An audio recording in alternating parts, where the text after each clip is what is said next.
Diawali dengan kemauan dan semangat yang besar, itu adalah modal pertama yang dibawa Abdurrahman bin Auf untuk menyusun sebuah usaha.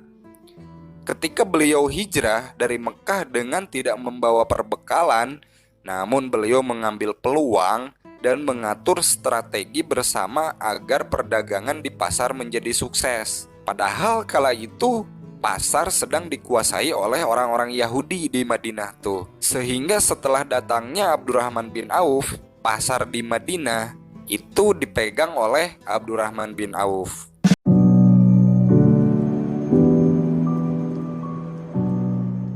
Abdurrahman bin Auf berkata kepada Abdurrahman, kisahnya ketika Abdurrahman bin Auf awal-awal setelah hijrah dari Mekah ke Madinah, meninggalkan seluruh hartanya. Ketika hijrah dari Mekah ke Madinah, itu hartanya ditinggalin semua tuh yang di Mekah. Jadi datang ke Madinah tuh tidak bawa apa-apa bisa dikatakan. Nah, sepupunya Sa'ad bin Abi Waqqas berkata, "Wahai saudaraku, aku adalah orang yang memiliki banyak harta loh di Madinah." Dia orang bilang, karena Sa'ad bin Abi Waqqas pun adalah seorang pengusaha sukses, kaya raya pula.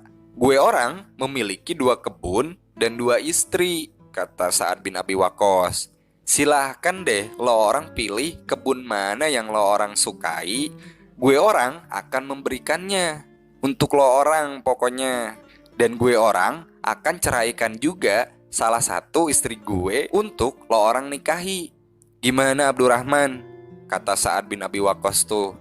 Ya pokoknya ngobrol lah ya, selayaknya saudara yang seiman dan juga sahabat, serta masih ada saudara keturunan.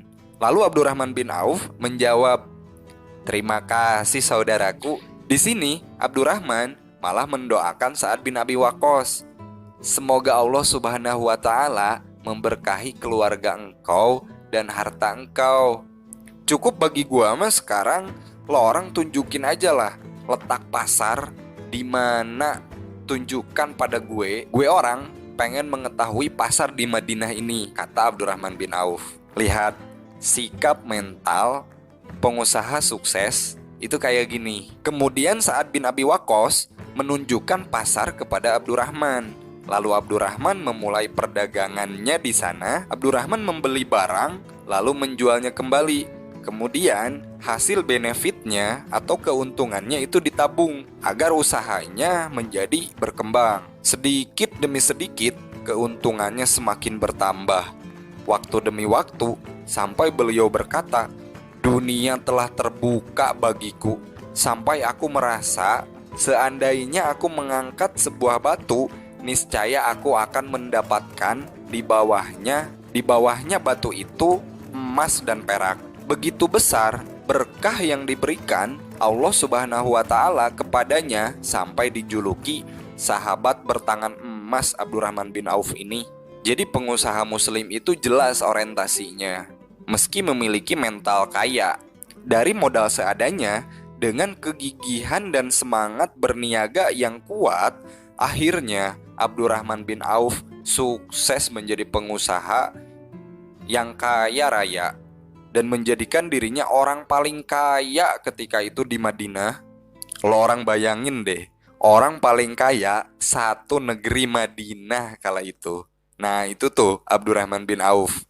Dari kisah Abdurrahman bin Auf, kita bisa mengambil pelajaran bahwa beliau memulai usaha dari tangan kosong ya tadi tuh, hingga mempunyai harta yang melimpah.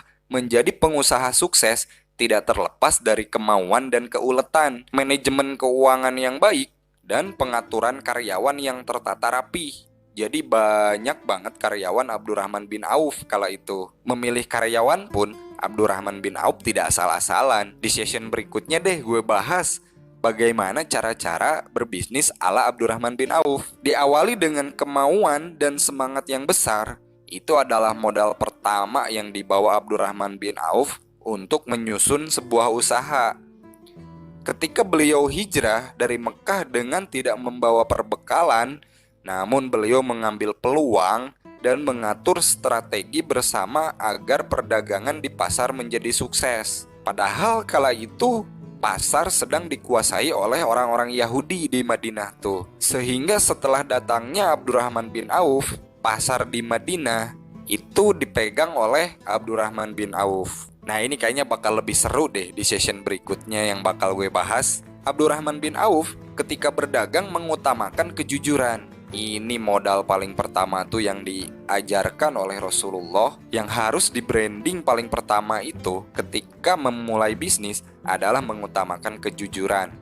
Itulah yang menimbulkan kepercayaan para customer atau pelanggan.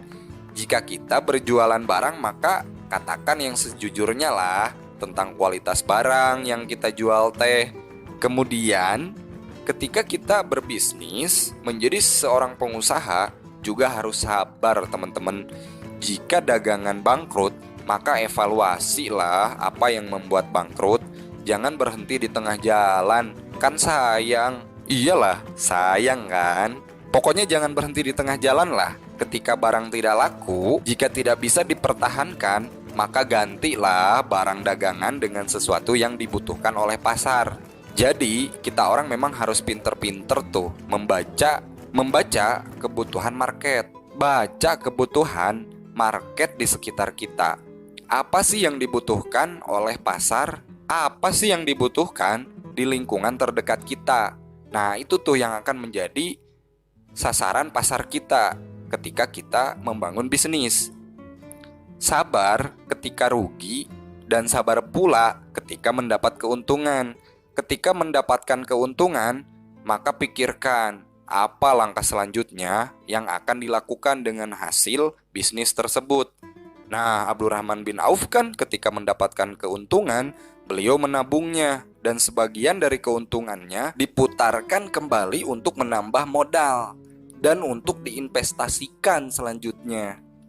Meskipun Abdurrahman bin Auf tidak meninggalkan zakat, infak, sodakoh untuk membantu sesama manusia, terkhusus sebagai kewajiban seorang mukmin muslim. Begitu seterusnya, sehingga lama-kelamaan keuntungannya semakin membesar dan tambah berkah.